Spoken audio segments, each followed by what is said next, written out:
kana waada jaalala jiraachuu barbaada. Mujattiin isii bira ciistu suni ni rafte. Mucayyoo mootiin akkam taate haa dura asuma jirtii bari hin badde hin badde. Mucayyoo mana fincaanii dhaqeentu jedhee ilaale. Mucayyoo mana fincaanii dhaqee isaan ammoo mucayyoo maal taate hin badde. Kun illee garanaa iyyaa kun garasii iyyaa kun garanaa iyyaa dachee walii garagaltee mucayyoon mana fincaanii dhaqee jechaadha sodaatte nama waltuluun nama du'emu. Mee osoo ati taate kophaa kan kee ati nagahuma mana kana gabbaatee mana kanatti iyyaan waraabate akkam taatame. Mucayyoon wama dubbattu wallaaltee afaanuma qabattee tumaan jedhiste jechaadha.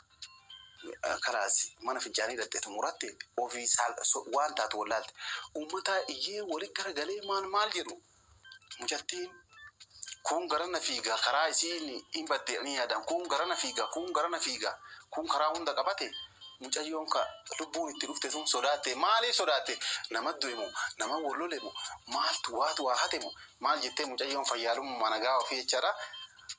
Mana deebite kabajamtoota hordoftoota keenya akkasii warra iyyuullee koottaas deema. Jaadeelaan fincaan gabbee fincaanunaa sodaa keessa dhugaa rabbii osoo itti hime hedduu nama sodaachisa wanni kanaatti garuu isaa caan sodaatan wanta moohee viidiyoo kanallee isin waraabee silaama inni fakkeenyaaf nikaa godhuuf illee baatanii dubbiin akkana akka dheerattu taate kan barbaadee taate wanjalanjaan guddaan ana. Kaseera kana hunda cabse ana maaliif ana viidiyoo kanallee waraabee galaksisu jira ifi mellee ammas waan kana ifi mudura ifmaaf badii dalagee dalagu jira jeefime waan ta'eef amma garuu alhamdulillah waan san hunda jalaa baanee jira jettis nikaa godhanii waan jedhaniif san wanjala san hunda jalaallee baanee jirra alhamdulillah hundaafuu akkasii hundaafuu viidiyoolee Muktaar irraa waraabeetiin jira isiniif galaksisa boruu obsaan eeggaddaadha.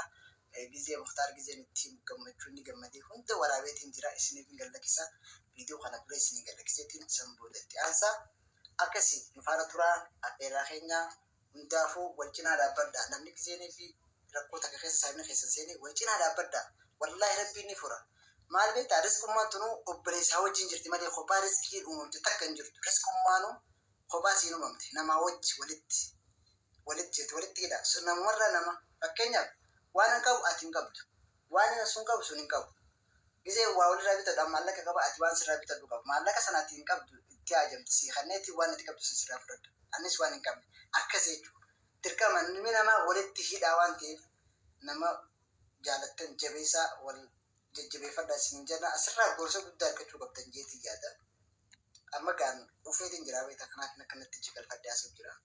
Kanaafuu baatiyyaanis hedduu bareeddi jireenya baatiyyaa sila ala kana gaddeemeetiin isin waraaba amma naan gabbee viidiyoo waraaba jee TV naan jaan jechuudha oliin deebi'a inshallah gaafa Muktaar dhufe gabbaanee akkasitti waa hunda wajjin isin waraabna biyya isaanii hunda isin waraabnee isaas waan inni jiru hunda walumaan waraabnu ta'a akkasii hordoftoota keenya gaa warroottan ammoo gammadanii baga viidiyoo kana waraabdee gammachuu isaallee taatus gadda isaa taatus baga nu garsiifte horii jee gammadees galatoomaa ulfaadhaa isin jaa waan kana akka isin galateeffattaniif hin hojjenneen ani galata Muktaar irraa barbaadeetillee miti galata obbolummaa haqa walirraa qabnu saniif viidiyoo kanallee waraabee galakkise waan taatu taatu waliin qooddannaa yaadee jirtu viidiyoo kanallee waraabsee galakkise kun akhiratti milkoonee jirra wanni na waraabee wanni na kee muraddee keef sunis milkoonee jirra maaliif harkatee jira jechuudha kanaaf hundaafuu warra viidiyoon kun ol baasuu hin ta'u jetiidhaa maarreedhaa jettanis galatoomaa.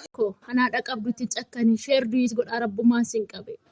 Haadha ijoollee jahaati. Ijoollee ishee irraa gaftee biyya Dubaay dhuftee kunoo ajumaanii keessa takka ittiin rakkachaa jirti. Ijoolleen Dubaay ajumaanii jirtan adaraa rabbii siin uume dhaqqabaafi. Biiroo keessatti dabadabamaa jirti tumamaa jirti. Erga dhuftee erga jee sagaliitti damoosni kan kaffalamneef dalagaa hin galchine. Akkanatti kunoo warri biirootti taphachaa jira. Adaraa rabbii keessanii namni haadha qabdan ittiin cakkanina waaqumaa siin qabe Oromoo koo.